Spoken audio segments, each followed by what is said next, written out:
Génération Centre. Je suis Dorothée Galopin, vice-présidente en charge de la communication. L'économie circulaire, c'est le thème national de la Jeune Chambre économique française.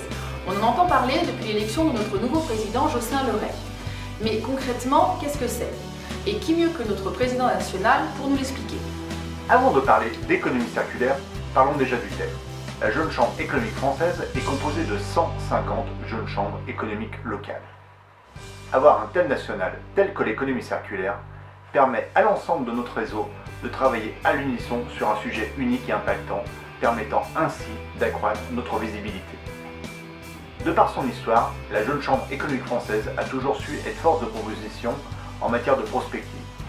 Prospective d'aménagement du territoire, prospective d'ouverture à l'international. Eh bien, s'appuyer sur l'économie circulaire en 2014 permettra à nouveau à la Jeune Chambre économique française de proposer un thème porteur pour les années à venir.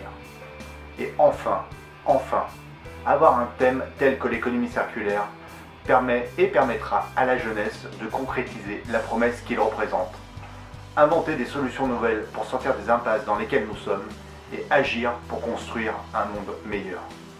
Cette vidéo repose sur le thème national qui postule que rien ne se perd, rien ne se jette, tout se transforme. Nous allons l'illustrer avec 4 exemples qui sont Metacarbo, Collect Hotel, Starco et de la terre à l'assiette. Starco consiste à la mise en place d'une conciergerie afin de récupérer des costumes, des chemises ou des cravates usagées ou non utilisées. Et ce afin de les mettre à disposition de jeunes de moins de 26 ans en recherche d'emploi, en formation ou en réorientation professionnelle dans le secteur tertiaire. Le recyclage et la récupération de ces costumes sera assuré par 5 pressings partenaires de l'agglomération orléanaise. La sélection des dossiers sera assurée par le Pôle emploi et la mission locale. Starco rentre complètement dans le thème de l'économie circulaire et permet de se faire conjuguer le recyclage des costumes usagés en leur donnant une nouvelle jeunesse, l'emploi et la solidarité.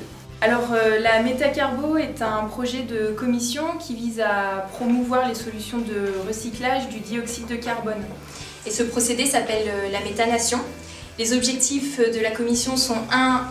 De réunir les partenaires pour réaliser une étude de faisabilité et 2. Sur la route du congrès pour le congrès mondial de Leipzig en Allemagne, visiter des installations déjà opérantes là-bas. Cette action Metacarbo permet de créer des changements positifs locaux avec un impact global sur le plan économique, social et environnemental. Le processus de méthanation s'inscrit dans l'économie circulaire, puisqu'avec ce procédé, les déchets deviennent source d'énergie et ainsi de suite. Aujourd'hui, l'avenir de la planète et l'importance des gestes éco-citoyens sont devenus des enjeux politiques et économiques bien plus que des responsabilités individuelles. En France, aujourd'hui, 25 millions de mobiles vendus, 82% des Français équipés, durée moyenne d'utilisation d'un téléphone environ 18 mois, donc 80 à 100 millions de mobiles cachés dans les tiroirs, seulement 10 à 15% de recyclage, alors qu'au Royaume-Uni on est à 50%, et qu'il y a 85% des éléments d'un téléphone qui sont recyclables. Aussi, fort de ce constat, la Jeune Chambre économique de Blois-Vendôme, en partenariat avec les ateliers du bocage, qui est une filière de réinsertion professionnelle d'Emmaüs, a décidé de mettre en place des collecteurs de téléphones mobiles dans des lieux stratégiques, publics et en partenariat dans des entreprises. À travers cette récupération, les portables seront soit recyclés, soit remis en service et remis à neuf par l'association. Grâce à ça, nous nous inscrivons complètement dans un processus C2C à travers une action aussi bien économique, environnementale que sociale.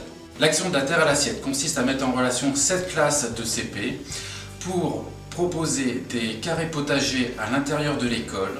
Chaque enfant puisse semer des graines de tomates, de courgettes, de carottes, de salades, de pommes de terre. Après une période de 3 mois, nous retournerons voir chacune de ces classes pour pouvoir voir l'évolution de ces graines qui se sont transformées en légumes et surtout leur préparer des plats cuisinés à base de ses propres légumes de façon à ce que les enfants puissent voir la chaîne de la simple petite graine qu'ils ont tenue dans leurs mains pour pouvoir le manger ensuite dans leur assiette. Là où intervient l'économie circulaire, c'est que nous leur enseignons, quand nous leur mettrons des exercices et des dossiers pédagogiques, ce qu'est l'économie circulaire à travers l'utilisation d'engrais naturels. Le deuxième point concernant l'économie circulaire, c'est de pouvoir conserver ces légumes en fin de saison pour conserver les graines que l'on fait sécher durant l'hiver. Le troisième gros point, c'est utiliser les épluchures de ces légumes pour les mettre dans des composts et utiliser ce compost en terreau l'année suivante.